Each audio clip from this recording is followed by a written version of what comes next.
Hello दोस्तों। तो हमें क्या करना चाहिए, सेविंग या इन्वेस्टिंग? तो सेविंग जो है हमारी मनी को सेफ रखती है और इन्वेस्टिंग जो है हमारी मनी को ग्रो करती है। तो हमें इन दोनों में से कौन सा चूज़ करना चाहिए? तो ये हमें कौन सा चूज़ करना चाहिए, कौन सा करना चाहिए या कौन सा किस गोल के लिए करना चाहिए, ये हम जानेंगे इस वीडियो के एंड तक।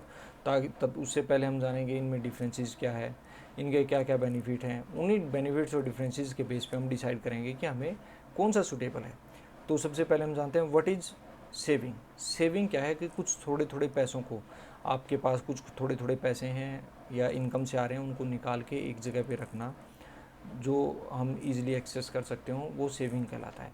सेविंग क्या होती है? सेविंग जो है हमारी, जैसे हम मोस्टली रखते हैं बैंक एफडी में रखते हैं, बैंक अकाउंट में रखते हैं, कैश में रखते हैं, ये जो होते हैं सेविंग में आते हैं। सेविंग जो है लो रिस्क और लो रिवॉर्ड होती है।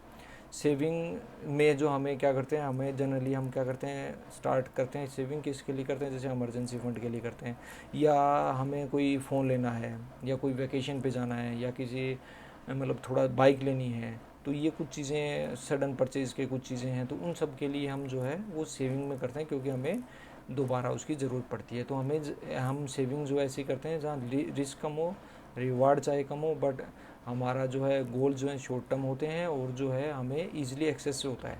यहाँ हमें सेफ्टी रहती है अमाउंट की, इसमें रिस्क कम रहता है। तो दूसरा होता है इन्वेस्टिंग। अब इन्वेस्टिंग क्या होती है? इन्वेस्टिंग में क्या होता है कि हम अपने पैसे को ऐसी जगह लगाते हैं जहाँ से ईज़िली एक्सेसिबल तो ना हो वो, बट उसमें ग्रोथ रेट जो है काफ़ी ज़्यादा हो, रिस्क ज़्यादा होगा उसमें, हाई रिस्क होगा, और चांसेस ये होता है लॉन्ग रन में कि हाई रिटर्न के भी चांसेस होते हैं।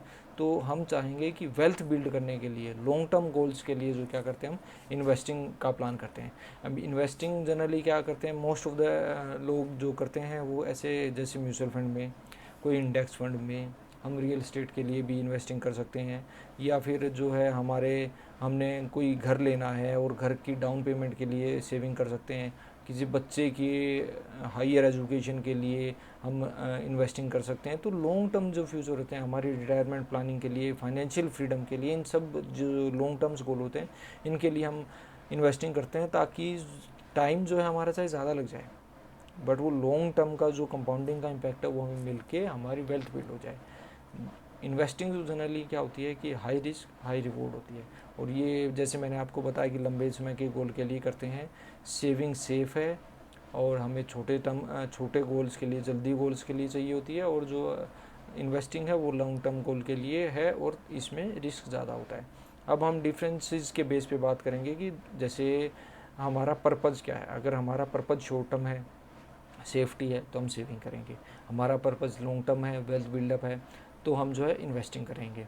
हमारा जो इसके बाद रिस्क क्या है, रिस्क एपेटाइट क्या है, हम लो रिस्क अगर रखना चाहते हैं तो हम सेविंग करेंगे। अगर हम हाई रिस्क हाई रिवॉर्ड चाहते हैं तो उसमें जो हम इन्वेस्टिंग करेंगे। हमें जो है रिटर्न की परसेंटेज भी चेंज होती है। जनरली जो है सेविंग में 2 to 6% जो हमें मिलता है, जो जनरल अकाउंट से लेके एफडी का इंटरेस्ट रेट होता है, जो ईयरली ये हमारा रिटर्न आता है।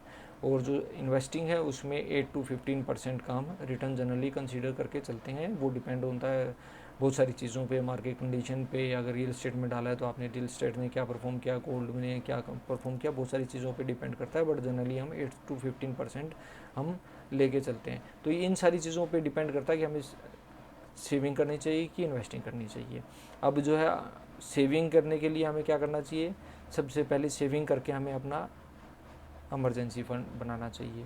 हमें कोई, अगर हमने कोई लोन ले रखा है जिसका इंटरेस्ट रेट बहुत हाई है, जैसे कोई क्रेडिट कार्ड का लोन चल रहा है या क्रेडिट कार्ड की पेमेंट फुल नहीं कर पा रहे हैं हम, ठीक है, कोई पर्सनल लोन लिया हुआ है, तो पहले उन लोनों को हमें प्री पेमेंट करके उनको कंप्लीट करना चाहिए।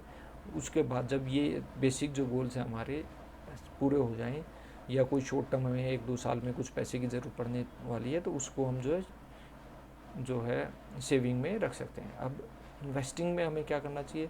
इन्वेस्टिंग में जैसे कोई लॉन्ग टर्म प्लान है हमारा, जैसे मैंने पहले प्लान बताए थे, घर खरीदना, बच्चे के एजुकेशन वगैरह, तो इसमें क्या कर सकते हैं, हम एसआईपी कर सकते हैं म्यूचुअल फंड में, इंडेक्स फंड में, गोल्ड में। और आजकल तो क्या है कि राइट करके आती हैं जो हैं कुछ कंपनीज़ हैं जो पैसे लगाती हैं रियल इस्टेट में, और उनके शेयर्स भी खरीद सकते हो और उनमें इनके थ्रू भी आप डायरेक्ट पैसे इन्वेस्ट भी कर सकते हो, जिसमें आप थोड़े अमाउंट से भी स्टार्ट कर सकते हो।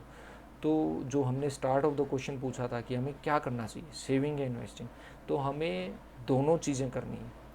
हमें दोनों चीज़ें करनी है। पहले हमें सेविंग करनी है, सेविंग के बाद हमें इन्वेस्टिंग करनी है। और ये इस पे भी डिपेंड करता है कि राइट नाउ हमारे सामने जो हमारे फर्स्ट प्राइमरी गोल्स हैं फाइनेंशियल फ्रीडम के लिए, वो हमारे कौन से हैं। अगर हमने बिल्कुल स्टार्ट कर रहे हैं, इमरजेंसी फंड भी नहीं है, लोन चल रहे हैं, तो हम सेविंग करेंगे। और हमने वो बेसिक जो हमारी कंडीशन है इमरजेंसी फंड की और हाई इंटरेस्ट लोन्स की, वो हमने कंप्लीट कर चुके हैं, तो हम फिर इन्वेस्टिंग से स्टार्ट करेंगे। तो डिपेंड करता है कि हम किस सिचुएशन में हैं, हमारे करंट गोल क्या है, तो हम सेविंग और इन्वेस्टिंग उस पे डिपेंड करके ही हम प्लान करेंगे कि हमें क्या करना है। तो आपने कहाँ कहाँ सेविंग कर रखी है, या आपने कहाँ कहाँ इन्वेस्टिंग कर रखी है, या आप कौन सी स्टेज में, या आप मुझे प्लीज़ कमेंट करके बताइए। और आपको वीडियो कैसी लगी, इसको शेयर कीजिए, सब्सक्राइब कीजिए और लाइक कीजिए। Thank you.